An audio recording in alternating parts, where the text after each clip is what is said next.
Hakikatnya kalaupun ya kita sepakati bahwa rokok ada kandungan dan efek madorotnya, tapi ternyata kandungan dan madorotnya tidak juga lebih besar ternyata daripada hal-hal yang lain yang selama ini kita konsumsi, kita halalkan, bahkan bisa jadi disunnahkan. Gahru, tahu gahru gak? Bukhur yang dupa buat pewangi-pewangi ruangan. Nanti kita bahas. Okay? Pengharamannya justru akan berefek pada inkonsistensi dan kontradiksinya nilai-nilai syariat nantinya. By the way, FYI, for your information aja nih, belum lagi apabila kita ketahui ternyata ada gerakan-gerakan besar dunia internasional untuk menakut-nakuti para penduduk bumi dari rokok memang. Dan menyembunyikan sesuatu yang justru sangat berbahaya, tapi itu produk mereka. Bahayanya diumpetin. Oke? Justru mereka sebarkan di antara manusia. Justru mereka sebarkan di antara manusia.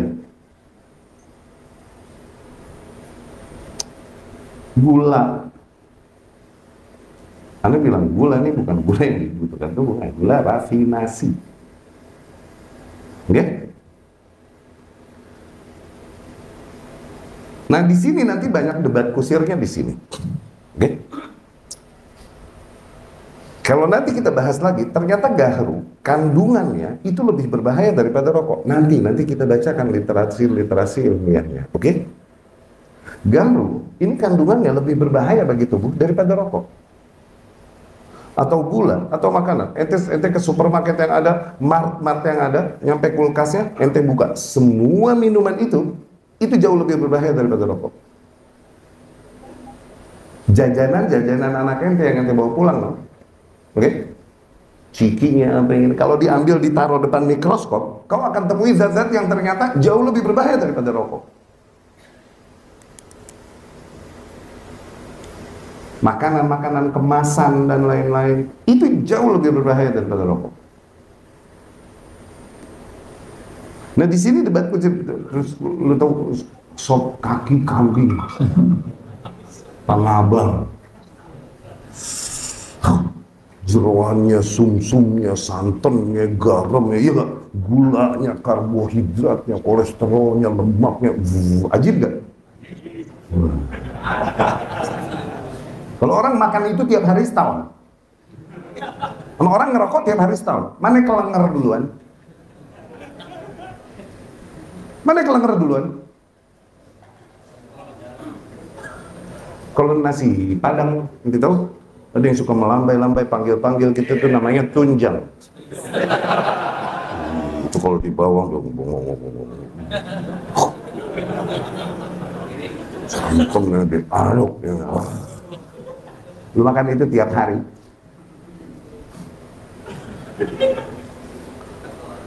Bertahun-tahun.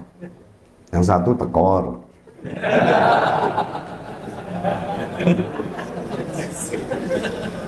Emang ngerokok tiap hari. Mana kira-kira masuk rumah sakit duluan? Kok bisa hal-hal tersebut yang lebih madorot kita halalkan dan kita biasakan? Rokok kita musuhin. Bukan hanya kita haramkan dan kita fahami tempatnya di khilafiyah ijtihadiyah, tapi kita musuhin, kita aibin, kita fasikin, bahkan dizindikin gue. Alhamdulillahirabbil alamin wassalatu wassalamu ala Rasulillah. Baik, para jamaah sekalian, teman-teman yang semoga dirahmati dan disayangi oleh Allah. Insya Allah pada kesempatan siang hari ini kita akan membahas tuntas tentang rokok, vape herbal juga, ya, jadi kandungannya herbal, dan uap nebulizer. Ya. Mungkin yang belum tahu, nebulizer itu semacam terapi uap untuk pengobatan asma ya. Jadi itu ditaruh di hidung ya, nanti keluar asap seperti itu ya. Insya Allah kalau orang kesehatan paham. Dan kita bahas nebulizer juga karena ada kaitannya dengan vape ya, atau ya tulisannya vape gitu. Vape ada kaitannya dengan cara kerja yang sama dan diklaim sama, padahal beda. Dan insya Allah kita akan bahas sesuai dengan pembahasan syariat maupun medis insya Allah. Baik, sebelumnya saya akan share dulu PowerPoint yang sudah saya susun ya. Oke, baik.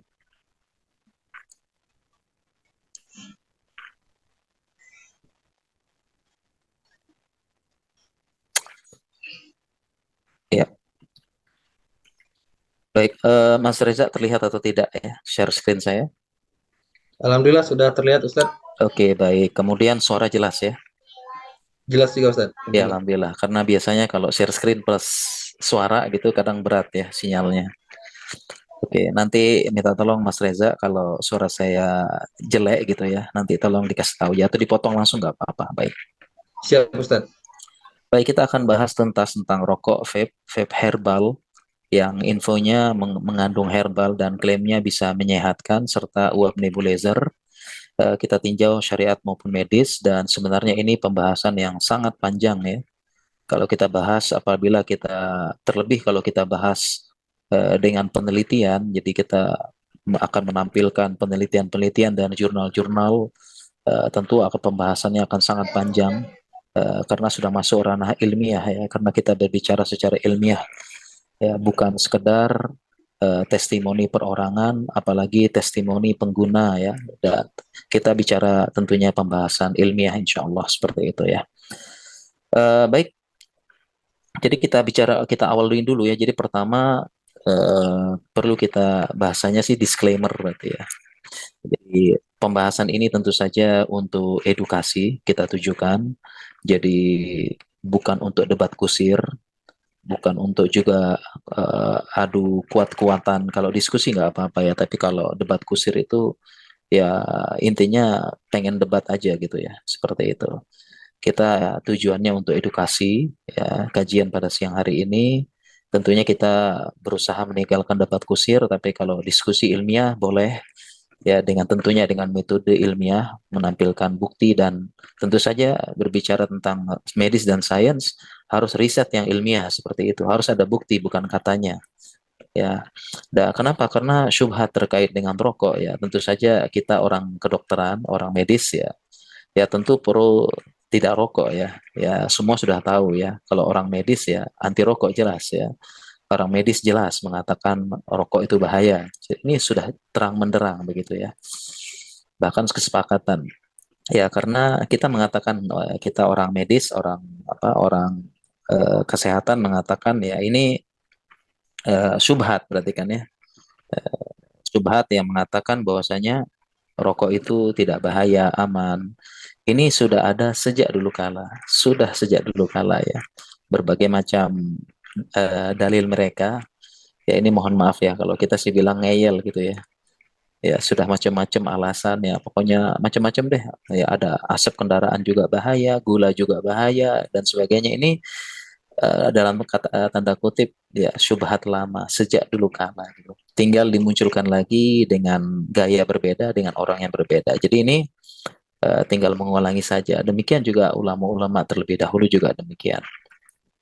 Sekiranya ada perbedaan pendapat ya, contohnya misalnya kami nukilkan nanti pendapat MUI ya, eh, berputar seputar dua ya, makruh sama haram ya. Jadi saya belum membaca fatwa ulama yang mengatakan mubah, itu sampai sekarang belum ya, fatwa ulama loh ya. Belum ada menemukan mubah, tapi kalau makruh ada saya baca, dan haram ini pendapatnya MUI ya. Nanti saya tampilkan gitu. Kalaupun ada perbedaan pendapat, misalnya makruh atau haram, ya memang kita nggak boleh memaksa. Nggak boleh, kamu harus yang makruh, kamu harus yang haram. Kita tidak boleh memaksa. Karena kita ini levelnya rakyat biasa, ya, rakyat jelata yang berarti hanya bisa mengedukasi. Adapun regulasi dan pemaksaan yang miliknya ulil amri gitu. Nah, nah ini asalkan ya. Asalkan jangan merugikan orang lain. Nah, itu aja ya.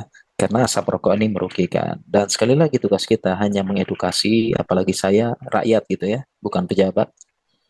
Tugas saya hanya menyampaikan ya sebagaimana dalam dalam dakwah wa ma alaina illa balagul mubin. Dan kami hanya menyampaikan saja dengan bukti yang nyata insya Allah dan terang benderang.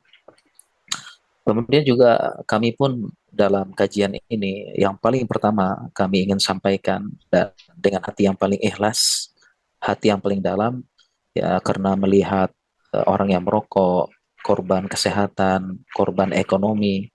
Sekali lagi merokok bukan hanya masalah kesehatan saja, karena merokok juga masalah ekonomi ya.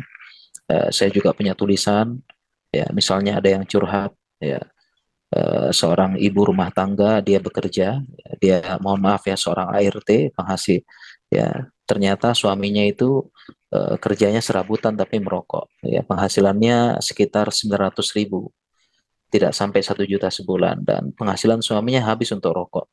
Jadi suaminya itu justru makan dari kerja keras istrinya, seperti itu. Karena penghasilan suami di bawah 1 juta habis untuk merokok, itu 1 bungkus sehari ya, terkadang lebih. Demikian juga beberapa pembahasan dan penelitian bahwasanya eh, orang Indonesia itu lebih mendahulukan perokoknya ya, lebih mendahulukan merokok daripada membeli makanan bergizi.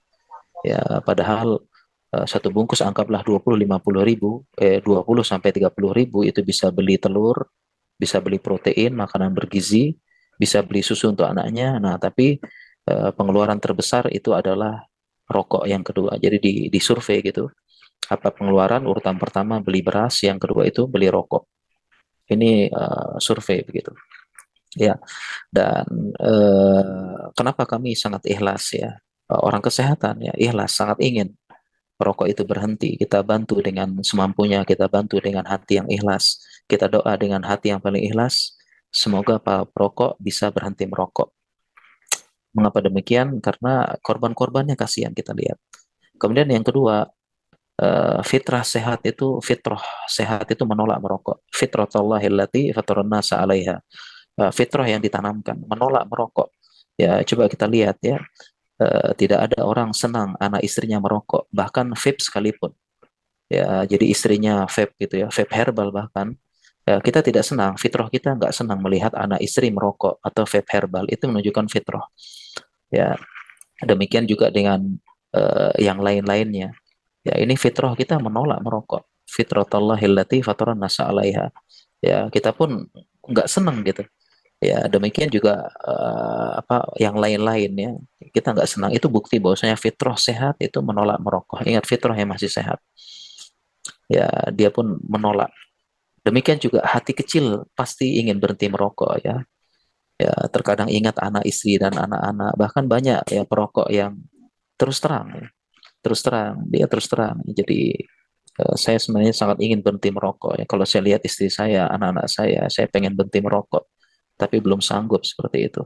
Nah, ini menunjukkan fitrahnya, ingin berhenti merokok, seperti itu. Ya, dan banyak yang jujur, alhamdulillah juga banyak yang jujur. Intinya keinginan jujur ingin berhenti merokok itu suatu yang kita syukuri. Ya, karena ada perokok yang sombong, nanti kita bahas ya, dalam tanda kutip. Ya, jadi sangat ingin berhenti merokok ini sudah kita apresiasi, kita sangat senang. Dia mengatakan ingin berhenti merokok itu kita apresiasi dan insya Allah kita bantu gitu. Seperti itu. Bahkan kebanyakan perokok itu pernah bertekad, pernah berjanji, baik berbicara maupun dalam hati, suatu saat saya berhenti merokok. Kebanyakan perokok, ya saking fitrahnya, hati kecilnya itu pengen berhenti merokok. Dia pernah bertekad, pernah berjanji bahkan, pernah menulis, pernah apa? Ya saya suatu saat ingin berhenti merokok. Ya cuma ada tapinya gitu ya. Tapi ya berat dan sebagainya seperti itu. Dan alhamdulillah kita berada di momen Ramadan. Mudahan ini menjadi momen bisa berhenti merokok selamanya. Mudah-mudahan karena seharian bisa berhenti merokok ya. Kenapa nggak sekalian gitu. Dan kita juga berdoa mudah-mudahan tidak ada perokok yang sombong, dalam tanda kutip sombong gitu ya. Ya artinya sebenarnya kalau ada orang yang merokok ya, kemudian dia dengan terus terang ingin berhenti merokok, kita apresiasi. Kemudian saya terus terang, kalau ini pendapat saya pribadi ya, kalau ada perokok yang dia dalam tanda kutip memperhatikan sekitarnya, saya respect luar biasa. Jadi pernah saya makan, di depan saya ada yang merokok, tiba-tiba dia izin gitu, tiba-tiba izin, Pak saya boleh merokok di sini nggak, lah gitu. Saya bilang, maaf Pak, saya alergi. Kalau gitu saya yang pindah. Tapi perokoknya bilang, oh nggak usah, biar saya yang pindah, saya keluar. Nah ini saya respect. Ya, saya respect, saya ucapkan terima kasih Pak, terima kasih banyak. Ya, seperti itu. Ya, artinya dia, karena nanti kita bahas ya, merokok itu ada dua hukum sebenarnya. Jadi pertama hukum merokok dan hukum asap. Dan ini yang jarang dibahas. Berbeda dengan, mohon maaf ya, ada perokok yang sombong, artinya menolak gitu ya, menolak kebenaran. Ya, misalnya mengatakan seperti ini ya, saya membaca tulisan tentang bahaya merokok. Setelah membaca tulisan ini, saya memutuskan berhenti membaca. Gitu ya. Ini kan sombong gitu ya. Demikian juga dengan dalil-dalil apa nama dengan eh, yang lain-lain seperti itu ya, bahasa. Saya pernah dicurhatin ibu-ibu ya. Jadi ada perokok itu merokok ya, merokok di apa? Di tulisannya. Jadi ada apa namanya? Ada semacam spanduk kecil tulisannya dilarang merokok. Kemudian dia merokok di situ, lalu ditegur oleh sang ibu, ditegur sama ibunya. Ini ibunya cerita langsung ke saya. Dia bilang, Mas, ini kan dilarang merokok. Itu tulisannya di spanduk di belakang. Akhirnya masnya itu bergeser berapa langkah, bergeser beberapa langkah di spanduk tersebut. Ya, pokoknya berada di luar spanduk. Kemudian dia ngerokok. Dia bilang itu, nah Bu, kalau di sini kan nggak dilarang. Yang dilarang cuma di depan spanduk doang. Tapi 1-2 meter di samping spanduk tidak dilarang. Ini kan apa dalam tanda kutip, mohon maaf ya, sombong gitu. Nah, jadi seperti itu ya. Tapi tadi saya sampaikan, saya pribadi respect ya terhadap perokok yang dalam tanda kutip tahu keadaan dan ada aturan serta fatwanya. Tidak boleh merokok di tempat umum seperti itu ya. Kemudian kalau kita bahas secara syariat dulu ya, sejak dulu kala ini, sejak dulu sangat banyak tulisan kami tentang merokok ya. Banyak banget. Terjemah-terjemah fatwa ulama sangat banyak ya. Sangat banyak. Kemudian eh, hukum-hukumnya juga sudah saya terjemahkan berbagai macam fatwa ulama sejak dulu kala. Jadi fatwa sangat banyak sekali ya. Kemudian apalagi ahli kesehatan ini sudah sepakat rokok itu bahaya. Sudah sepakat deh. Ya, ini ahlinya yang ngomongnya, bukan oknum atau Agnes atau nakes yang merokok. Karena oknum dokter atau oknum nakes yang merokok ada, ya, yang merokok ada. Tapi biasanya mereka bukan ahlinya, bukan ahli paru, bukan ahli jantung, ya. Ada oknumnya dan tentu saja oknum ya, kita jangan menilai dari oknum gitu. Bahkan ada yang juga yang mempromosikan rokok gitu. Ya, kita ya jangan dengar gitu. Ya, tetapi tidak ada insya Allah ya. Kalau dokter hewan apa-apa mungkin ada, mungkin. Tapi kalau dokter setahu saya belum pernah lihat. Dan intinya rokok bahaya. Mengapa bahaya? Karena mengandung zat-zat pertama dari asapnya, dari proses pembakaran tidak sempurna. Lalu bagaimana dengan vape? Vape kan pakai uap. Ya, ternyata ada juga yang mengandung, vape juga sama, mengandung nikotin, tar, dan zat-zat yang lainnya. Masih banyak. Bagaimana dengan vape herbal yang katanya tidak ada nikotinnya? Tapi bebas dari nikotin, bukan berarti tidak bahaya, karena masih ada bahaya-bahaya yang lain. Ya, termasuk uapnya sendiri, kalau dihitung, kalau dihirup tiap hari, uapnya sendiri itu bahaya. Ya, kenapa? Karena paru-paru kita butuh kelembaban yang sehat. Yaitu kalau kita di Indonesia, ini di Indonesia ya sekitar 45 sampai 65 kelembaban yang sehat. Nah, kalau sudah di atas 80, ya itu bahaya. Nah, uap ini ya kelembabannya sangat tinggi. Kalau di tiap hari ya bahaya gitu. Jadi uapnya saja itu udah bahaya. Walaupun nggak ada kandungan apa-apa. Kalau tiap hari gitu loh. Ya, kalau tiap hari. Ya, makanya jelas ini kelembaban udara sangat penting. Ya, kalau kelembaban tinggi di atas 80% ini berpotensi kena penyakit dan sebagainya. Ya, oleh karena itu ya saya memegang pendapat, ya boleh ya kita memegang pendapat ulama ya. Kalau saya pribadi memegang pendapat ulama, kesimpulannya haram dengan berbagai dalil dan kaedah. Dalil sangat banyak, nanti silakan baca tulisan saya. La dororo wala diror, tidak boleh bahaya dan membahayakan orang lain, perokok pasif. Ya, wala tulqu bi aidikum ila tahlikah, janganlah kalian menjerumuskan diri kalian dalam kebinasaan. Ya, wala taqtulu anfusakum, jangan kalian membunuh diri kalian. Innallaha kana bikum rahimah, Allah itu sangat sayang pada kalian. Ya, jangan kita menjerumuskan. Demikian juga yang lain-lainnya masih banyak ya, kaedah-kaedah ya. Al illatu taduru ma al hukmu yaduru ma illatihi, hukuman wujudan wa adaman, kaedah-kaedah. Ya, jadi yang kita ambil adalah ilatnya, alasan diharamkan karena mengandung bahaya, dan berbagai macam dalil-dalil ya, kaedah. Dan Ini tuh contoh tulisan saya ya, tulisan 2013 ya, sekitar 12 tahun yang lalu. Makan sahur dan buka puasa dengan rokok ya tentu tidak boleh, ya memasukkan sendiri ngajak, beda dengan asap kendaraan dan sebagainya. Ya ini fatwanya ya disebutkan ya, surbud dukhan muharramun, ini haram gitu. Bahkan saya punya tulisan ya 2012, 13 tahun yang lalu, ancaman hukuman bagi perokok di akhirat. Saya juga punya tulisan merokok dalam masjid. Ya, ini ditanya bagaimana fatwa, dan ini tentu fatwa ulama. Kalau saya mah tidak berani berfatwa ya. Semua fatwa ulama yang saya terjemahkan. Ya, disebutkan lah ya juzu tadhunu fil masjid, tidak boleh merokok di masjid, wala fil ghurafit tabi'ah, demikian juga ruangan-ruangan yang menginduk ke masjid yang lainnya tidak boleh. Di anna tadkhina muharramun. Ya jelas fatwanya ini. Banyak. Ya, bahkan saya punya tulisan juga, pecandu rokok bisa menjadi sebab penghalang dikabulkan dosa. Mohon maaf, penghalang dikabulkannya doa. Jadi pecandu rokok bisa menjadi sebab penghalang dikabulkan doa. Sekali lagi fatwa ulama. Ya, ya, jadi bukan fatwa saya ya. Nanti bisa baca. Bahkan saya punya juga tulisan 2012, 13 tahun yang lalu. Bolehkah istri minta diceraikan karena suami perokok berat? Dan di sini jawabannya boleh. Ya, ingat boleh ya, bukan bukan anu ya, bukan memotivasi, cuma boleh saja. Ya kalau karena cerai itu, minta cerai itu ya ini pembahasan yang panjang yang perlu musyawarah, bukan hanya karena rokok saja, menimbang maslahat mafsadah. Jadi sekedar boleh, bukan langsung minta cerai gitu, enggak. Jadi ini pembahasannya sampai segitunya gitu. Ya, jadi kalau istri saja minta diceraikan ini fatwanya boleh, apalagi calon ya. Ya calon pengantin atau calon suami yang perokok gitu. Demikian juga saya punya tulisan 12 tahun yang lalu, merokok membatalkan puasa, bahkan bantahan bagi yang mengatakan tidak batal. Jadi ulama pun membuat bantahan lagi bagi yang tidak setuju ya, atau sanggahan puasa itu tidak membatalkan, puasa itu membatalkan, rokok itu membatalkan puasa. Ini Syekh Utsaimin fatwanya bisa dibaca. Ya, demikian juga ini syubhat-syubhatnya, katanya tidak ada dalil yang melarang rokok dalam kitabullah. Jadi butuh dalil, ini nggak benar. Ya ini syubhatnya ya. Ya, jadi rokok itu sama kayak gas knalpot, karena yang tidak benar ya. Rokok juga tidak sampai ke lambung, nggak benar. Rokok sampai ke lambung. Ya, rokok sampai ke lambung. Kenapa? Karena kalau uap nebulizer itu dihisap pasif.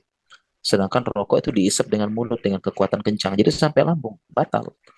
Ya, dan yang lain-lain ini dibantah oleh para ulama ya seperti itu. Dan saya pun juga punya tulisan ini sekitar 9 tahun yang lalu ya. Ramadan ini momen berhenti merokok selamanya. Ya, ini Ramadan ini insya Allah ya mudah-mudahan bisa, dan selalu kita doakan.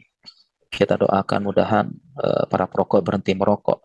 Ya, memang kunci utamanya ada beberapa tips berhenti merokok. Kunci utamanya adalah berhenti berkumpul atau jangan berkumpul sementara dengan perokok sampai stabil. Jadi kunci utamanya berhenti merokok itu adalah jangan kumpul dulu dengan perokok. Karena orang yang merokok melihat orang lain merokok itu ya pasti ingin merokok. Ya, sama juga dengan berhenti narkoba, kecanduan-kecanduan lain, jangan ngumpul dengan komunitas perokok. Ini kuncinya, seperti itu. Ini kunci utamanya. Ya, ada teknik yang lain, misalnya dengan kunyah permen karet, kemudian dengan minum, dengan apa, bahkan dengan sampai dengan terapi nikotin. Ada terapi nikotin patch namanya. Seperti itu. Adapun vape gitu ya, vape gitu, itu bukan alternatif untuk berhenti merokok, nggak bisa. Seperti itu. Ya, dan memang ya jelas ini hukumnya, makanya wa yuharrimu alaihimul khaba'ith, dan Allah mengharamkan yang buruk-buruk seperti itu. Ya, dan satu lagi ini saya pernah buat ya, ini ya buat pembahasan gitu. Ini rokok itu ada dua pembahasan. Jadi yang pertama hukum isap rokok. Ya, ini yang sering dibahas ya, hukum isap rokok. Bahkan MUI mengeluarkan fatwa antara makruh dengan haram. Ini fatwa MUI ya, makruh atau haram. Adapun ulama Timur Tengah kebanyakan haram. Ya, karena kita di Indonesia ya alhamdulillah ya, MUI membahas ya hukumnya makruh sama haram, nggak ada mubah. Nah, ini hukum isap rokok begitu.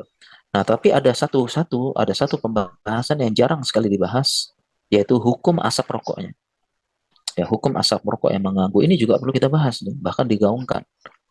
Ya, jadi ya, kadang lupa dibahas gitu. Harusnya dibahas satu paket, hukum isap rokok dan hukum asap rokok yang mengganggu begitu. Nah, kita lihat di sini bagaimana fatwa MUI ya, fatwa MUI intinya hukum rokok dua, makruh sama haram. Khilaf bainal makruh wal haram katanya. Oke, kalau ada yang pilih makruh silakan. Silakan gitu. Ya, tapi ingat kata-kata makruh itu kan dibenci. Apakah ingin dibenci terus-menerus ya? Mengapa urusan agama kok kita kita pilih yang apa ya? Kita pilih yang apa? Pokoknya yang apa ya? Yang ala kadarnya gitu loh. Kenapa kita tidak berhati-hati? Ya, ingat kata-kata makruh itu artinya dibenci. Apakah pengen dibenci terus-menerus gitu? Ya, seperti itu ya haram. Belum kita kaedah-kaedah yang lainnya lagi makruh bisa membawa kepada yang haram dan sebagainya masih banyak. Dan ini yang kedua. Yang kedua, fatwa MUI juga ya hukumnya haram. Nah, jadi yang bilang makruh pun haram apabila merokok dilakukan di tempat umum. Ya, ini di taman, di apa di restoran, apalagi di restoran, warung makan, udah waduh. Di warung makan, restoran sampai-sampai kita itu milih-milih warung makan sama restoran. Kenapa? Karena habis makan satu meja ngerokok semua. Asapnya ngepul. Ya, jadi kita sampai pilih-pilih restoran, pilih-pilih tempat makan untuk menghindari. Padahal ini fatwa MUI-nya haram di tempat umum. Ya, berarti tempat main, taman, tempat makan, nggak boleh. Ya, seperti itu. Bahkan haram dilakukan di depan anak-anak. Dan Masya Allah, saya sering melihat dengan mata kepala sendiri. Ya, seorang bapak merokok di depan anaknya, masih bayi, masih balita, merokok di depan anaknya. Kemarin terakhir saya lihat ada orang merokok di depan dua anak. Ya, dia duduk di mobil, ya mobilnya ketutup dan dia pangku anaknya. Di mobil ketutup, dia pangku anaknya dan dia merokok. Enak banget ya, disemprotkan ke anaknya. Ini hukumnya haram nih MUI. Ingat ya, haram bukan makruh. Haram merokok depan anak-anak. Haram merokok depan ibu hamil. Ini bukan makruh lagi, haram. Ya ini perlu kita apa namanya gaungkan. Makanya saya tekankan kita perlu menggaungkan. Jadi bukan hukum isap rokoknya, tapi hukum merokok di sekitarnya yang mengganggu. Tempat umum, anak-anak, hamil, ingat fatwa MUI haram. Ya, bahkan yang mengatakan makruh pun haram. Ini perlu kita gaungkan terus-menerus. Gaungkan ya. Seperti itu. Ini haram. Dan banyak ya. Ya, merokok sambil naik motor, merokok di mana gitu. Ya apalagi di perempatan lampu merah, merokok gitu, asapnya kadang kena mata. Bahkan di perempatan lampu merah, merokok dalam mobil, itu asapnya dibuang keluar.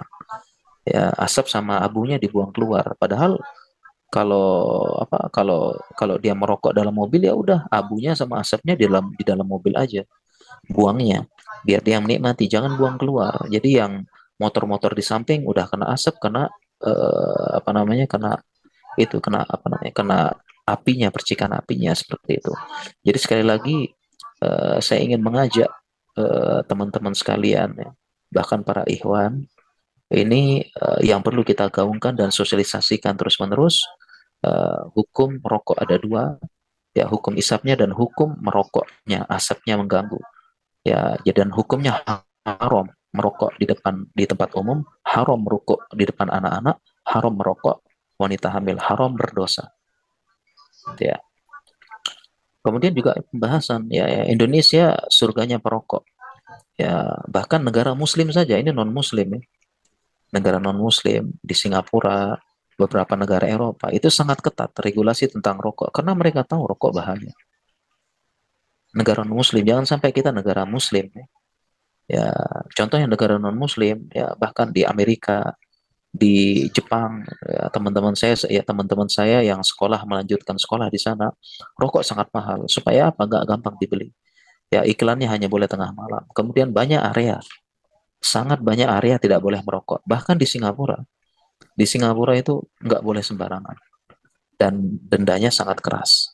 Ya, makanya ada orang merokok mendarat di Singapura, dia dari bandara sampai berjalan terus ya, keluar bandara dan sebagainya, mereka tidak bisa merokok. Mereka baru bisa merokok di taman nggak bisa merokok, di jalan nggak bisa merokok, di kereta nggak bisa merokok. Kapan mereka bisa merokok? Begitu mendarat di Singapura atau masuk dari Singapura, mereka baru bisa merokok di rumah makan yang ada ruang merokoknya. Itu pun sudah sudah pakai ex house.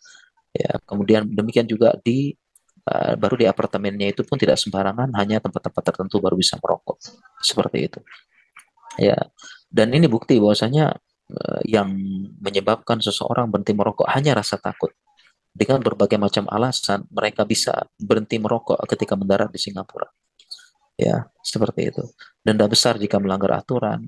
Dan karena mereka sadar ya, negara non-muslim pun sadar ya, perokok pasif lebih bahaya. Ingat, pasif lebih bahaya. Makanya tadi haram hukumnya merokok depan anak-anak, merokok depan uh, ya wanita yang hamil, dan merokok di tempat umum.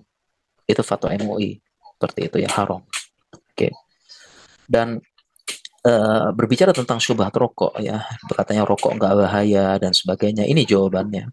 Dan sekali lagi, ini syubhat lama ya, lama banget gitu. Tinggal dimunculkan lagi, ya digoreng lagi dengan gaya yang baru, dengan orang yang baru gitu, seperti itu.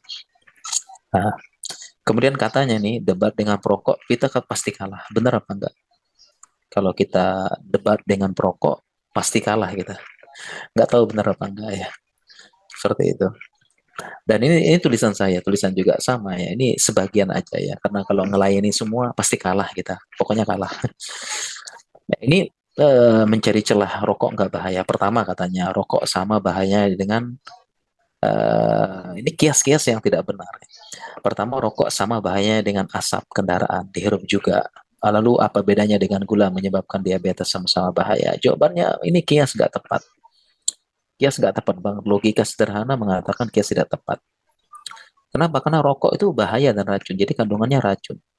Ya, seperti itu. Beda dengan gula. Gula enggak.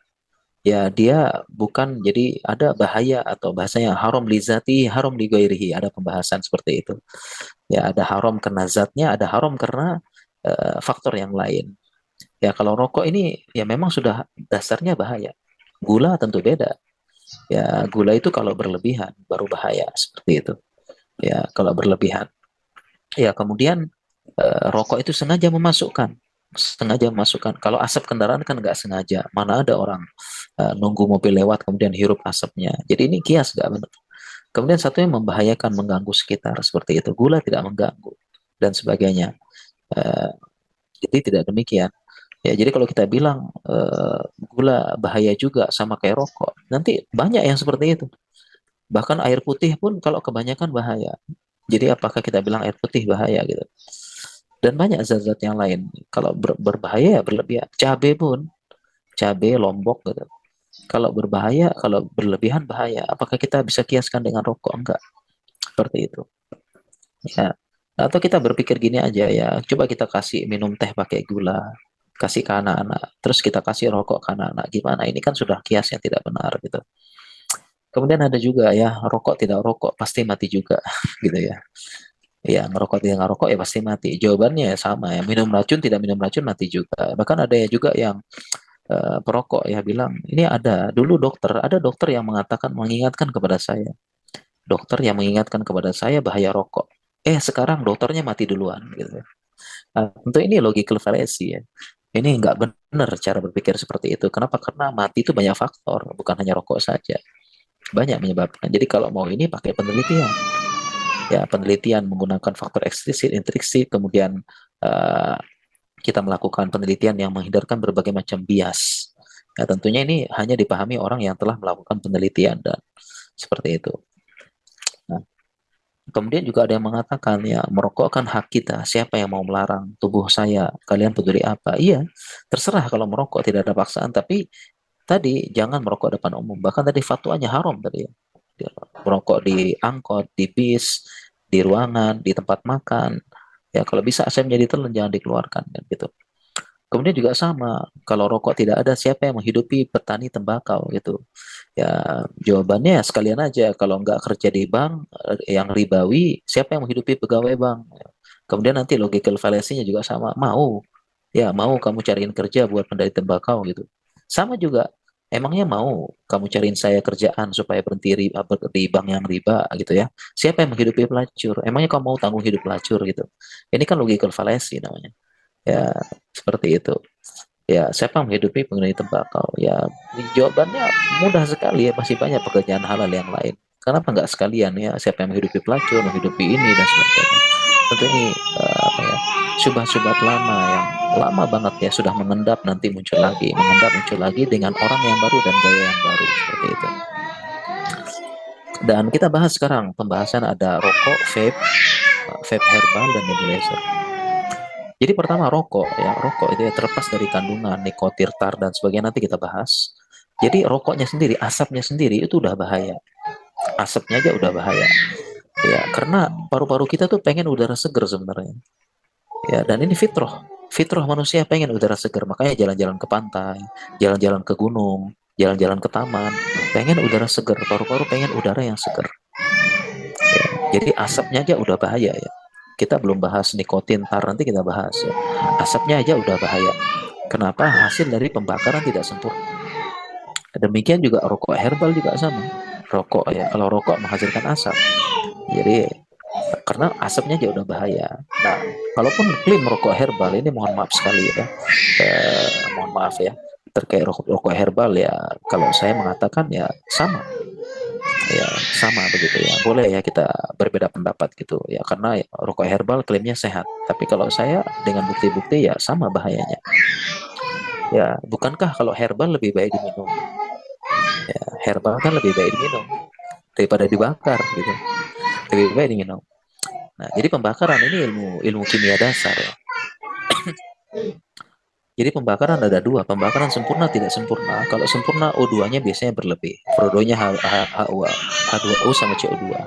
Nah, biasanya pembakaran sempurna itu hampir-hampir asapnya nggak ada, hampir-hampir asapnya nggak ada gitu ya. Dan kita lihat situ asapnya nggak ada. Tapi berbeda dengan pembakaran tidak sempurna, O2 tidak mencukupi, maka terbentuk CO dan H2O. Dan CO ini yang bahaya. CO ini yang bahaya ya, yaitu asap. Nah, belum lagi ditambah produk yang lain, CO2, H2O, kotoran seperti abu. Nah, abunya ini bisa nampak maupun yang halus. Jadi pada asap itu ada abunya, cuma dia bisa jadi nggak nampak, bisa jadi abu yang halus. Seperti itu. Ini pembakaran tidak sempurna asap, bahaya. Ya, dan ini bahaya. Jadi rokok itu asapnya aja udah bahaya. Terlepas dari kandungannya, apalagi rokok herbal karena munculnya asap. Dan masih ada zat-zat lain dalam rokok tersebut. Nanti kita akan bahas ya.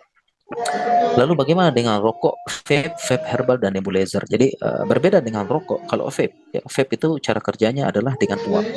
Ya, jadi cairan yang dimasukkan berbagai macam itu nanti dengan teknologi tertentu dia akan menghasilkan uap, dan uap yang sangat halus. Ya, menyerupai asap rokok. Ya, dan memang sama kayak nebulizer ya, karena ini sebagian dalam tanda kutip syubhat ya. Vape itu sama kayak nebulizer uap, tapi beda. Ini beda teknik dan beda cara, karena uap pada vape itu dia apa ya, diproses dengan apa ya, dengan uapnya itu benar-benar kecil banget partikelnya gitu. Jadi dia hampir benar-benar mirip seperti asap. Nah, sedangkan pada nebulizer dia uapnya itu lebih padat, lebih berat ya, karena memang tujuannya untuk pengobatan. Jadi uapnya aja udah beda seperti itu. Dan vape ya, vape yang menyebar masih mengandung nikotin dan bahaya lainnya. Bagaimana dengan vape herbal? Ya, vape herbal ada yang mengklaim tidak mengandung nikotin. Ya, tapi ingat ada kandungan lainnya juga yang bahaya selain nikotin gitu. Karena klaimnya vape herbal itu kami bebas nikotin ya. Ini sekali lagi saya mohon maaf ya kepada yang mengatakan vape herbal itu bikin menyehatkan, ya boleh kita beda pendapat ya, tapi tetap saling menghormati, insya Allah kita tetap, apalagi muslim, tetap saudara kita, intinya ya kita biasa ya, adu argumen biasa gitu ya. Begitu juga vape herbal ya, yang mengklaim dia tidak ada nikotin, kami nggak ada nikotin ya, di uji klinis nggak ada nikotin, tapi ingat ya, ada bahaya yang lain juga, zat-zat yang lain bahaya. Kemudian selain itu yang penting, tadi kan kalau rokok asap, sedangkan vape ini uap. Nah, vape ini sengaja dihirup. Vape sengaja dihirup. Sedangkan beda dengan nebulizer, itu sesekali dan darurat untuk pengobatan saja. Ini udah beda.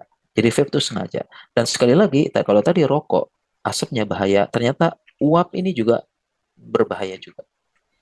Jadi uapnya juga kalau dihirup tiap hari ini tidak bagus untuk kesehatan. Mengapa? Karena namanya uap, kan itu kan dari cairan ya. Ini kelembabannya tinggi, kalau dihirup bahaya. Ya. Kenapa? Karena kelembaban normal untuk di Indonesia 45-65%. Seperti itu. Kalau di kelembaban di atas 80, silahkan nanti baca jurnal-jurnal dan sebagainya, itu bahaya bagi paru-paru dan kesehatan. memicu asma, memicu alergi, memicu ispa dan sebagainya.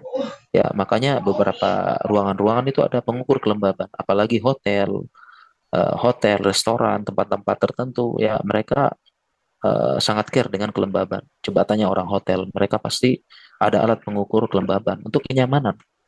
Ya, karena di atas 80 nggak nyaman. Ya, kita napas berat dan sulit. Seperti itu. Jadi uap pun kalau dihirup terus-menerus ini juga nggak bagus karena kelembaban tinggi. Jadi sama rokok asapnya aja udah tidak udah bahaya, uapnya juga sama. Ya, kelembaban tinggi juga tidak bagus untuk kesehatan. Seperti itu. Ya, kemudian kalau klaim ya, ini mohon maaf sekali lagi yang mengatakan rokok herbal, vape herbal itu bikin sehat, ini mohon maaf ya, boleh kita beda pendapat ya. Jadi kalau ingin sehat, ya dengan pola hidup sehat, bukan dengan vape ya. Jadi kalau pengen sehat, pola hidup yang sehat dong. Pola makan, pola gerak, pola tidur, pola pikir ini kalau pengen sehat. Seperti itu. Ini sudah terbukti begitu. Ya, sudah terbukti.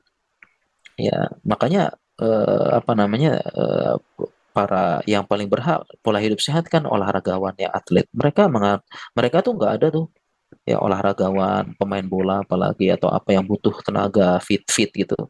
Mereka kemudian yuk dianjurkan kalian nge-vape aja biar sehat gitu. Vape-nya herbal, biar fit ya, biar kuat main bolanya gitu, biar stamina bagus. Nggak ada yang merekomendasikan vape herbal. Tapi semua merekomendasikan pola makan, tinggi protein, tinggi serat, ya kemudian pola gerak, olahraga, ya olahraga kardio maupun beban, tidur 6 sampai 8 jam sehari berkualitas, pola pikir hindari stres dan depresi itu yang dinasehatkan. Ya seperti itu. Ya jadi tidak ada yang atlet apa itu biar sehat nge-vape aja gitu. Enggak, vape herbal enggak. Ya, kalau ingin sehat pola makan, pola gerak, pola tidur, pola pikir. Ya, demikian juga sampai-sampai saya buat tulisan ya. Buat tulisan ini juga sampai alasan merokok tidak membatalkan puasa banding-bandingkan dengan inhaler sama nebulizer. Ya, kalau inhaler tuh yang kecil ya. Kalau nebulizer yang uap gitu. Ya, pertama kalau uap rokok dipastikan masuk lambung. Kenapa? Karena rokok itu diisap dengan mulut dengan kekuatan. Bahkan sampai-sampai kan ini masuk ini ya, pipinya masuk gitu ya. Ya, diisap dengan kuat. Nah, beda dengan kalau dengan apa nebulizer itu dia dihisap ya, apa namanya? Kayak napas biasa. Inhaler pun cuma satu dua saja, sekali dua kali. Ya, beda dengan rokok diisap terus-menerus dengan kekuatan dan ini masuk ke lambung. Kalau masuk ke lambung batal puasanya. Seperti itu. Beda dengan nebulizer dan inhaler tidak sampai lambung dan ini sudah ada pembuktian dan penelitiannya begitu. Baru kita masuk ke pembahasan secara medis ya. Ini saya ambil dari apa namanya dari teman-teman paru ya, teman-teman dokter paru ya karena dokter paru lah yang paling berhak didengar ucapannya gitu ya. Dokter paru karena mereka lah ahlinya. Kita merujuk kepada mereka seperti itu. Mereka yang meneliti apa hari-harinya dihabis untuk belajar seperti ini dan mereka para ahli dan mereka siap diajak diskusi ilmiah, pembuktian ilmiah. Dan, jadi saya ambil dari teman-teman dokter paru, mereka ahlinya, mereka yang paling berhak berbicara tentang rokok elektronik atau vape. Ya, kalau rokok udah banyak ini seperti itu. Jadi rokok itu ya ada kandungan nikotin, bahan karsinogen. Karsinogen itu yang bisa memicu kanker dan bahan toksik lainnya, iritasi dan inflamasi. Banyak seperti itu, termasuk CO tadi ya, pembakaran tidak sempurna tadi, tar dan sebagainya. Dan kemudian studi ya, ini semua hasil studi ya, bukan sekedar mengamati studi, ada tekniknya, ada metodenya, mencegah bias, faktor mencegah bias, bagaimana eksklusi, inklusi, ya ini insya Allah paham kalau melakukan penelitiannya. Ya, jadi semua itu dengan penelitian ilmiah, bukan testimoni, apalagi testimoni pengguna. Ya, pengguna rokok, pengguna vape dikasih testimoni, mereka bilang sehat. Atau metode cherry picking ya, cherry picking itu ya mengambil contoh satu dua, kemudian mengeneralisirkan kayak gitu. Kayak tadi kemarin dokter yang bilang rokok malah mati duluan kayak gitu ya. Ya kemarin begini-begini aman. Saya perokok, saya sudah periksa ini aman kok gitu. Ya, padahal dia baru periksa general ya, belum periksa lengkap gitu. Seperti itu. Ya, belum periksa yang lengkap ya. Bahkan juga rokok jelas membunuhmu, rokok bikin impoten. Ada pertanyaan ya, apa benar rokok bikin impoten? Jawabannya iya. Rokok bikin impoten dan lemah syahwat dan banyak sekali yang konsul rokok bikin lemah syahwat ya kenapa? Karena paru-parunya nggak kuat. Ya, yang namanya berjima itu butuh energi, butuh stamina. Sedangkan rokok udah paru-paru udah rusak.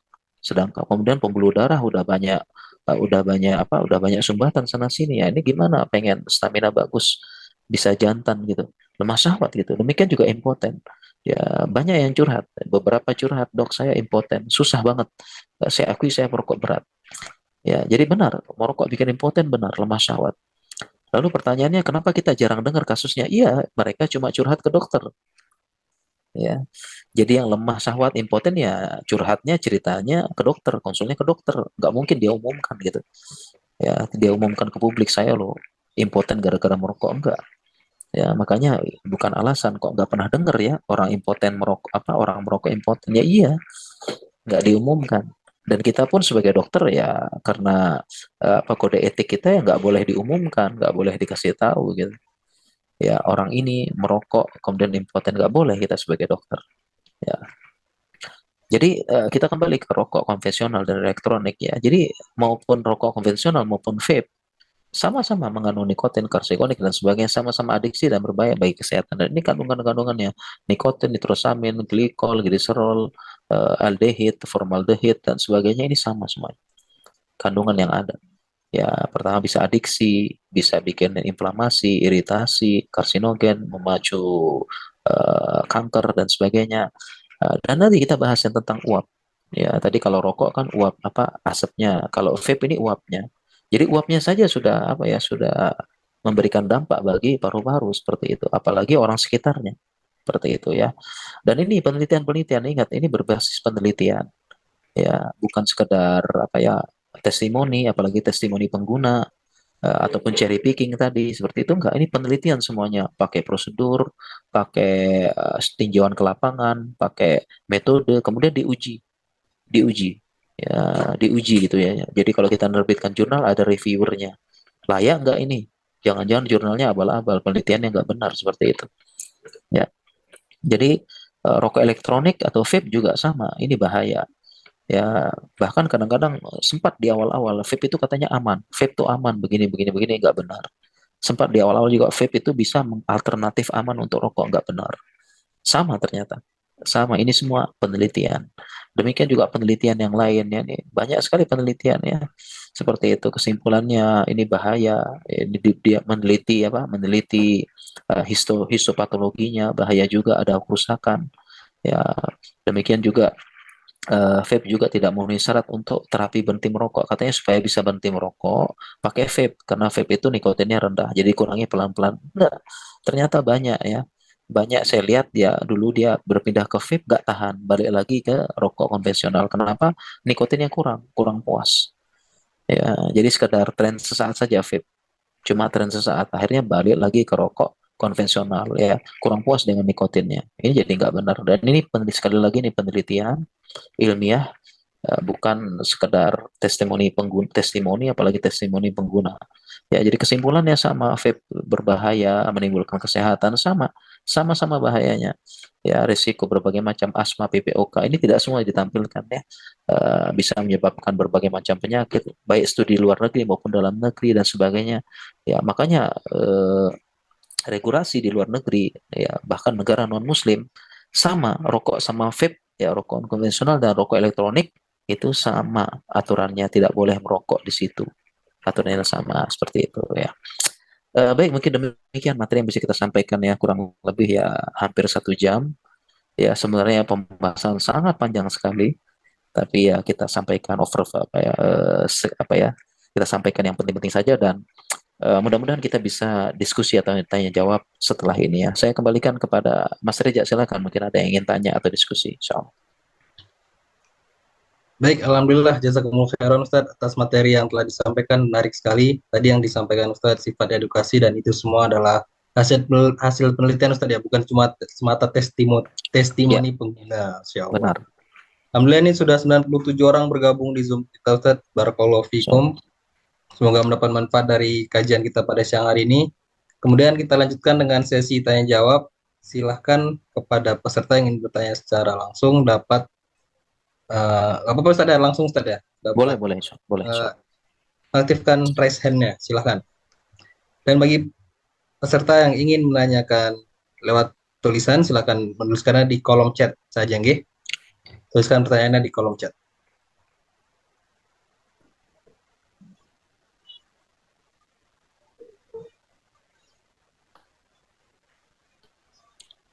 Sudah ada yang reset.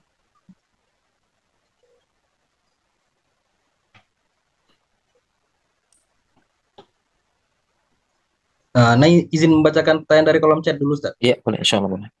Baik. Nah, izin bertanya, Ustaz, bagaimana hukumnya inhaler atau bronkodilator yang sering Bronkodilator. digunakan untuk meredam asma saat berpuasa? Apakah membatalkan puasanya? Iya, baik. Terkait dengan inhaler ya. Inhaler, jadi memang ini beda ya. Jadi ada namanya nebulizer, ada namanya inhaler ya. Jadi kalau nebulizer itu eh, apa? Nebulizer tadi ya terapi uap bahasanya orangnya. Jadi nanti dia ada obat, dia muncul uap, nanti dia hirup.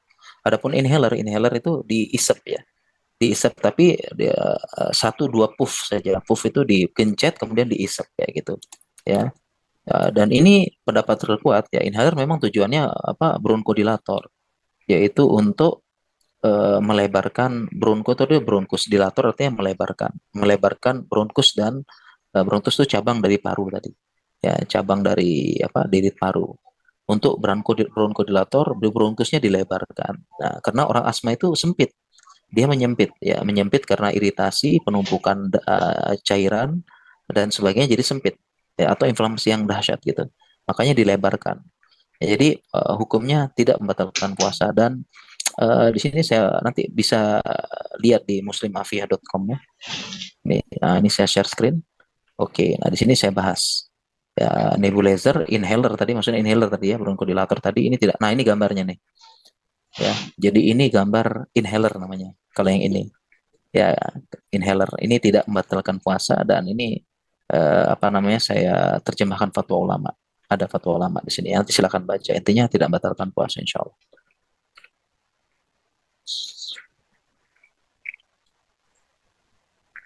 Jazakumullah khairan, Ustaz, atas jawabannya. Kemudian selanjutnya ini ada yang raise hand, Ustaz. Kita persilahkan untuk bertanya. Silakan sebutkan nama dan asalnya.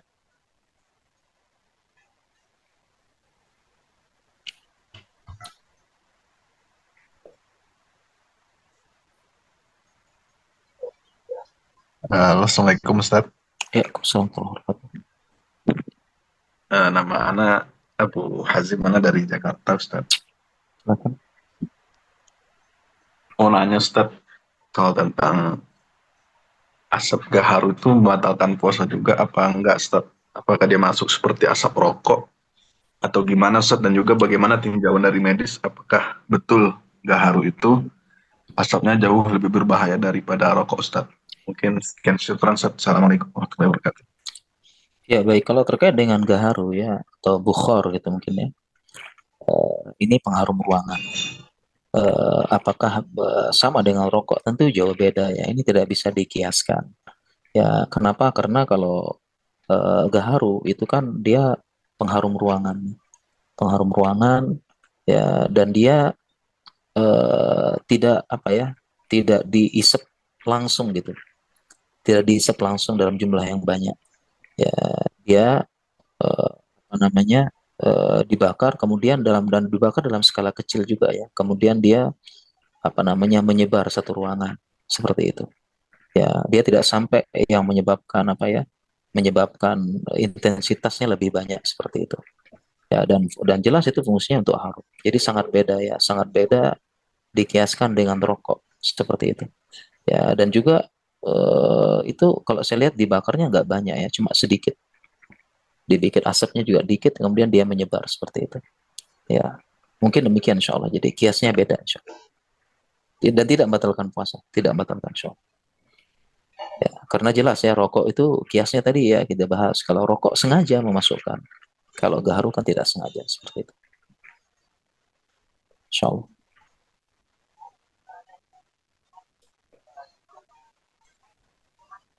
Baik, jazakumullah khairan, Ustaz, atas jawabannya, dan jazakumullah khairan telah bertanya Pak Abu Hazim.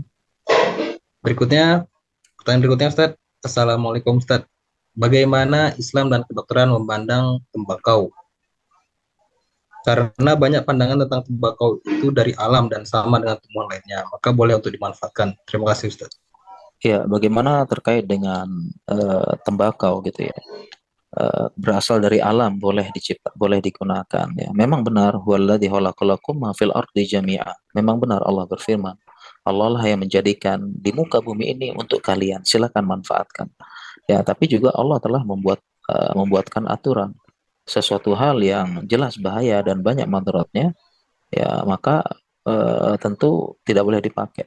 Karena memang maksudnya ayat itu adalah mayoritasnya Allah ciptakan di muka bumi untuk kita pakai. Tapi ada juga yang bahaya gitu kan.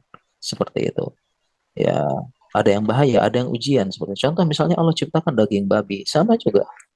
Ya, itu orang makan orang gini, tapi ada hikmah di situ. Ya, kenapa Allah larang? Ya, ternyata contoh misalnya kalau secara kesehatan, ya pertama babi itu dia biasanya mengandung cacing pita dan cacing pitanya ada kait-kaitnya seperti itu.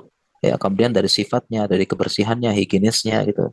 Seperti itu. Dan sama juga seperti itu. Jadi buat apa Allah ciptakan tembakau? Jadi sama jawabannya. Ya, jadi memang ada maksud ayat itu adalah semuanya bisa kita gunakan, tapi ada beberapa yang Allah ciptakan memang ya jadi ujian, tidak boleh digunakan gitu. Meskipun ada manfaatnya seperti itu. Dan tentu mudaratnya lebih besar daripada manfaatnya. Ya, mungkin demikian soal. Baik Ustadz, jazakumullah khairan atas jawabannya. Pertanyaan selanjutnya Ustadz, Silakan. ini Ustadz, kesehatan perokok yang sudah stop, bagaimana caranya memperbaiki organ tubuh yang terdampak rokok sebelumnya, meski cara kondisi badan masih sehat? Barakallahu fiik, Ustadz. Ya, baik. Ini sudah merokok, kemudian rusak gitu ya. Pertanyaannya gitu, Mas. Pertanyaannya ini, dia sebenarnya sudah berhenti merokok dan kondisi badannya sehat-sehat saja, cuman ada mungkin organ tubuhnya yang rusak akibat rokok, itu bagaimana cara memperbaikinya, Ustadz? Oh, baik ya. Oke, ini berhenti merokok, kemudian merasa sehat, ada yang rusak ya. Jadi kita lihat dulu ya, kerusakannya sampai mana dulu. Dan ini sangat nyata ya, nyata sekali. Perokok aktif itu kalau di ronsen paru-parunya rusak. Ini bukti nyata nih, silahkan coba.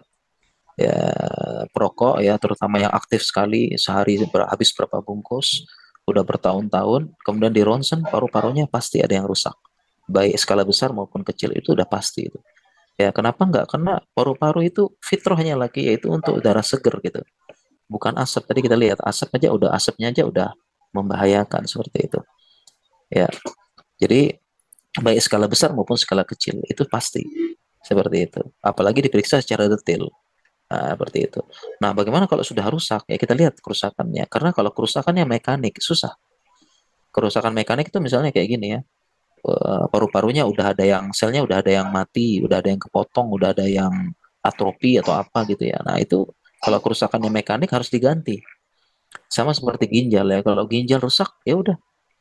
Kalau kerusakannya mekanik ya misalnya pada nefron, bagian nefronnya, penyaringnya itu rusak, ya kerusakannya mekanik ya harus ganti ginjal gitu. Transplantasi.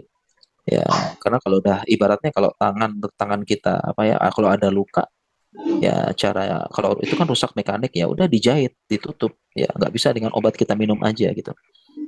Jadi tergantung kerusakan yang mana dulu. Kalau kerusakannya sudah tadi dalam tanda kutip mekanik ya memang ya sangat sulit diperbaiki, tapi masih bisa dengan cara ditebus gitu ya, dengan pola hidup yang sehat setelahnya, insya Allah ya, meningkatkan fungsi jantung, meningkatkan fungsi paru dengan olahraga ya, itu insya Allah bisa. Oke, demikian insya Allah.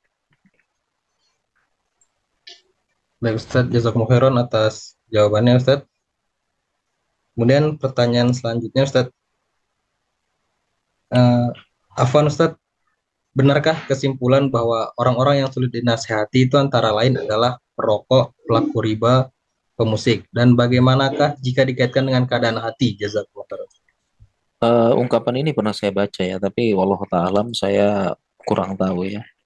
Ungkapan yang susah dinasehati itu perokok, ya, pelaku riba, musik, ada lagi juga pendukung paslon tertentu, ya, pendukung klub sepak bola tertentu yang senang jatuh cinta, banyak ya. Ini meme seperti ini gitu ya. Tapi Allah Ta'ala alam, mungkin itu dibuat berdasarkan pengalaman ya. Kalau kita ya perlu ada survei gitu ya. Tapi ala kulli hal ya, kita bukan ke arah menjudge-nya ya. Mereka susah dinasehati, tapi bagaimana kita berusaha mereka mendapat nasihat, karena sebagaimana dalam hadis ya, ad-dinu nasihat. Agama adalah nasihat, dan definisi nasihat adalah iradatul khair li ghair. Itu definisi nasihat adalah menginginkan kebaikan. Ya, menginginkan kebaikan bagi orang yang lain. Jadi nasihat itu tujuannya menginginkan kebaikan. Ya, bukan untuk menjudgment, untuk membantah, memarahi dan sebagainya. Demikian insyaallah. Ustaz, jazakumullah khairan atas jawabannya Ustaz. Pertanyaan selanjutnya Ustaz. Assalamualaikum Ustaz. Di negara-negara Timur Tengah sudah jamak orang menggunakan sisa. Apa ini sama dengan vape? Iya, jawabannya sama insya Allah. Ya, oleh karena itu juga beberapa fatwa ulama juga terkait hal ini juga sama. Yang tadi saya sampaikan di slide fatwa ulama seperti itu. Ya, jadi ini pun sama ya. Tadi kita jelaskan uap tadi ya. Jadi uap kalau terus-menerus uapnya aja, kalau kita memasukkan sesuatu yang kelembabannya tinggi di paru-paru. Nah, ini juga tidak baik bagi paru-paru. Seperti itu. Dan kita baru bahas uapnya, belum kita bahas kandungan-kandungan yang pasti ada gitu. Pasti ada, dan bukan hanya nikotin saja, masih banyak kandungan-kandungan yang lain yang memang tidak baik untuk paru. Yang namanya paru tuh fitrahnya udara seger. Ya, seperti itu, bukan ditambah-tambah lagi seperti itu. Ya, dan orang Timur Tengah pun bukan patokan. Patokan kita syariat dan bimbingan ulama seperti itu. Demikian insyaallah. Baik Ustaz, jazakumullah khairan Ustaz atas jawabannya. Ini ada pertanyaan baru lagi Ustaz. Assalamualaikum Ustaz. Afwan, izin bertanya. Anak saya qadarullah terkena penyakit asma. Dan kalau kalau kambuh biasanya kami pakai uap nebulizer. Ya. Itu bagaimana Ustaz? Apakah ada pengaruhnya nanti ke depan? Jawabannya tidak ya, insya Allah. Ya, memang salah satu terapi adalah nebulizer. Ya, ini adalah metode pengobatan.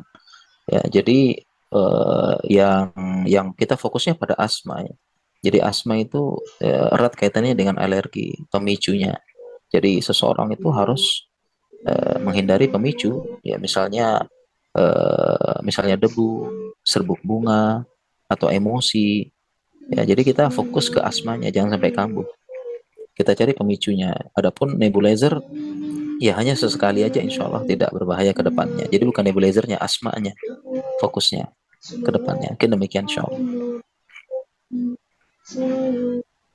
Baik Ustaz. Jazakumullah khairan Ustaz atas jawabannya. Pertanyaan selanjutnya Ustaz. Ustaz, bagaimana sebenarnya hukum asal rokok ini? Karena ada sebagian orang yang bilang kalau tidak ada dalil yang menyatakan sampai jatuh pada haramnya rokok. Iya, baik ya. Kalau kita bicara hukum asal, maka kita kembali lagi kepada kandungannya tadi seperti itu. Ya. Jadi kalau kita bilang tidak ada dalil ya, maka banyak sekali yang hal-hal berbahaya di zaman sekarang yang tidak ada dalil yang menyebutkan, karena nggak ada di zaman Nabi gitu. Narkoba nggak ada tuh. Ya, narkoba nggak ada di zaman Nabi, dalilnya nggak ada bilang narkoba bahaya. Demikian juga dengan misalnya berbagai macam merek minuman, ya merek minuman keras gitu. Ya, misalnya bir apa gitu, nggak ada dalil menyebutkan haram, tidak ada dalil. Nah, jawabannya memang tidak ada di zaman Nabi, tapi kan sudah ada kaedahnya la dororo wala dirar. Ya, kaedahnya tidak ada yang tidak boleh melakukan bahaya dan membahayakan. Jadi pakai kaedah dan ilat seperti itu. Ya, jadi dengan pakai dan juga dan syariat tidak menyebutkan semuanya, disebutkan satu persatu ya. Jadi di perkara dunia sangat banyak disebutkan satu persatu, ini haram enggak.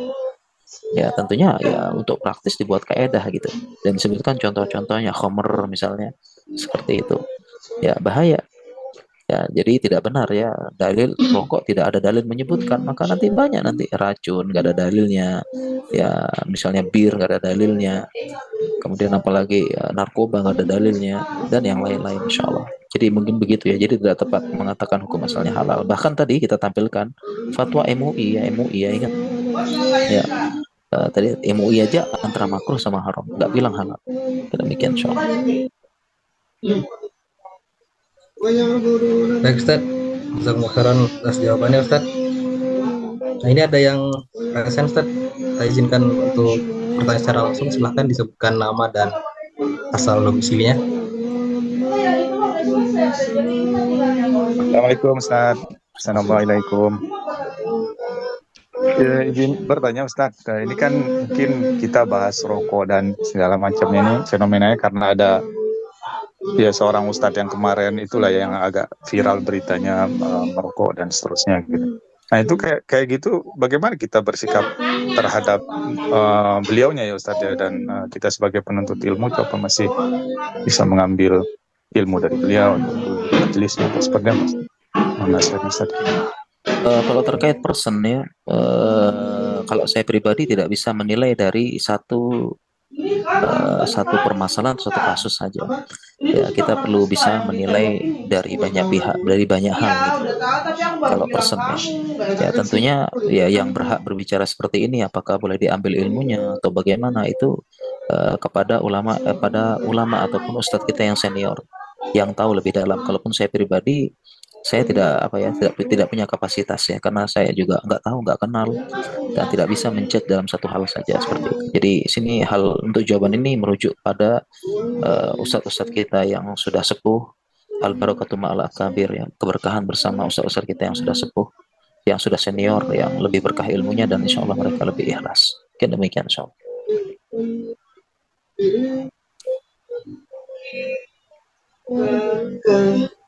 Baik Ustaz, jazakumullah khairan atas jawabannya Ustaz. Masih bisa Ustaz pertanyaan selanjutnya Ustaz? Boleh mungkin 1-2 mungkin ya boleh. Baik Ustaz.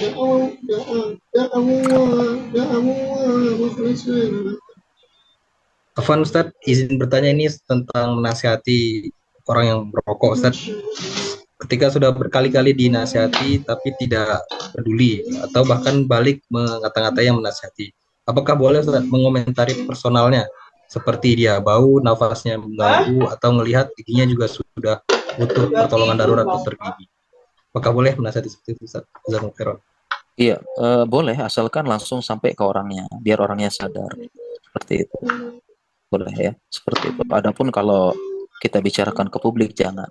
Ataupun kita bicarakan mungkin maksudnya kalau kita gibah gitu ya.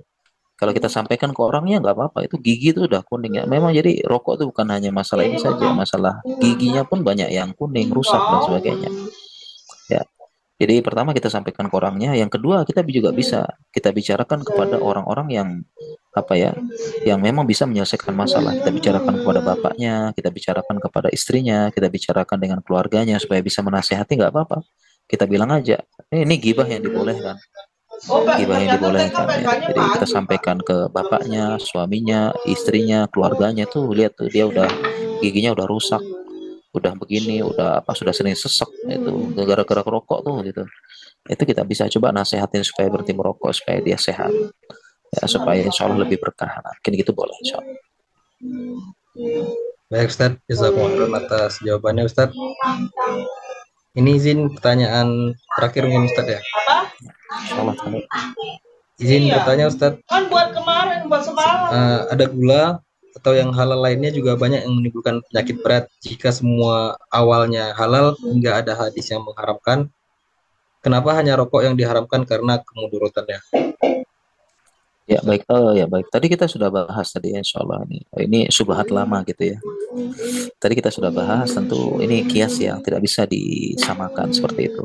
Mengapa? Karena rokok itu sudah bahaya secara zat. Ya, adapun kalau gula dan yang lain-lain itu bahaya kalau berlebihan. Ya, jadi rokok tuh bahaya secara zat, ada tar, ada nikotin, asapnya bahaya, uapnya juga kalau terpapar juga kurang bagus gitu. Ya, beda antara bahaya zatnya atau bahaya karena kelebihan dosis, atau kalau bahasa fikihnya tadi ya haramun li zatihi wa haramun li ghairihi. Ini beda. Jadi memang rokok sudah zatnya aja mau banyak sedikit itu udah bahaya gitu. Ibaratnya kayak racun banyak sedikit gitu. Bahaya seperti itu. Adapun kalau gula, ya ini gula ini kalau kita bicara secara ilmu gizi kita butuh gula. Tubuh itu butuh gula. Ya, bahkan kita yang kerja di UGD ada orang pingsan, kita periksa gulanya 20-30, langsung kita suntik glukosa. Masuk glukosa dalam jumlah banyak. Kalau enggak meninggal nanti. Bisa meninggal. Ya, kita suntik glukosa, suntik gula. Ya, tidak ada orang yang, dan sebaliknya tidak ada orang yang asma, ya asma, sesak dan sebagainya. Kemudian kita suntikan, kita kasih asap rokok. Enggak ada. Ini sudah jauh bedanya ya. Sekali lagi ya, saya ulang ya. Jadi kalau rokok dan asapnya itu udah bahaya, sedangkan gula itu enggak. Bahkan itu adalah gizi tubuh. Kita butuh gula. Contoh ya, saya pernah kerja di UGD, ada orang datang dengan hipoglikemia, ya gulanya sangat rendah sekitar 20 atau 15. Itu langsung kita suntik glukosa, kita suntik gula. Alhamdulillah terselamatkan. Kalau terlambat meninggal. Nah, sekarang beda, ada orang sesak ya. Ada orang sesak ya, pakai oksigen. Nggak ada kita kasih asap rokok.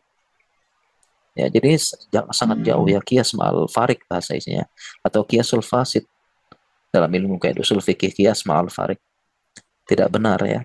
Ya, dan demikian juga tadi ya, kalau gula kita masih bisa kasih ke istri anak, rokok gimana gitu, seperti itu. Jadi beda antara yang kelebihan dosis bahaya sama yang awalnya memang sudah bahaya. Kalau memang seperti itu ntar sangat banyak yang bahaya, sangat banyak, nanti juga sangat banyak yang bahaya ya. Cabai bahaya berlebihan, sambal bahaya karena berlebihan, bawang putih juga berlebihan bahaya. Ya demikian juga nanti narkoba boleh dong. Narkoba boleh kalau gitu. Ya, narkoba boleh aja, mubah narkoba. Kenapa? Karena ada orang minum narkoba sedikit dia nggak mabuk kayak gitu. Ya, dan sangat banyak nanti ya narkoba ini pokoknya boleh gitu. Yang dikit-dikit aja boleh. Nah, jadi bedanya itu bedanya. Ya, seperti itu. Mungkin demikian insya Allah. Baik, jazakumullah khair Ustaz. Barakallahu fikum atas seluruh jawaban atas pertanyaan dari peserta kajian online kita pada siang hari ini. Semoga jawaban-jawaban dari Ustaz tadi dapat bermanfaat bagi seluruh peserta dan ilmu yang telah disampaikan Ustaz dapat kita sampaikan juga ke orang-orang tercinta kita, terutama teman-teman atau saudara-saudara kita yang masih merokok. Kita berikan waktu untuk Ustaz untuk closing statement dan juga menutup kajian kita pada siang hari ini. Silakan Ustaz. Ya baik ya, untuk kajian hari ini ya tujuan kita insya Allah memberikan edukasi ya, dan kita hanya menyampaikan wa ma alaina illa balagul mubin, dan kemudian juga kajian kita siang ini tujuannya untuk agar perokok bisa berhenti, dan kita doakan semoga perokok bisa berhenti ya, dan mengikuti hati kecilnya agar berhenti merokok. Kita doakan sebisa mungkin mumpung kita bulan Ramadan sedang puasa, mudah-mudahan para perokok segera berhenti merokok. Dan kemudian tentang rokok, vape herbal itu sudah kita bahas tadi ya, para ulama fatwa sudah banyak. Kemudian yang paling penting juga rokok ada dua hukum pembahasan. Pertama, hukum menghisap rokok, MUI mengatakan haram atau makruh, bukan mubah. Yang kedua adalah hukum asap rokok yang mengganggu. Tadi fatwa MUI jelas, ini kita perlu gaungkan. Merokok di depan anak haram, merokok di depan wanita hamil haram, dan merokok di tempat umum itu juga haram. Ya, di restoran, di tempat antri, di angkot, di kereta, itu hukumnya haram menurut fatwa MUI. Ya, mungkin demikian ya. Semoga Indonesia bisa bebas rokok, dan semoga para perokok bisa mengikuti hati kecil mereka, berhenti merokok, dan kita doakan dari hati yang paling dalam dan ikhlas karena Allah Subhanahu wa taala.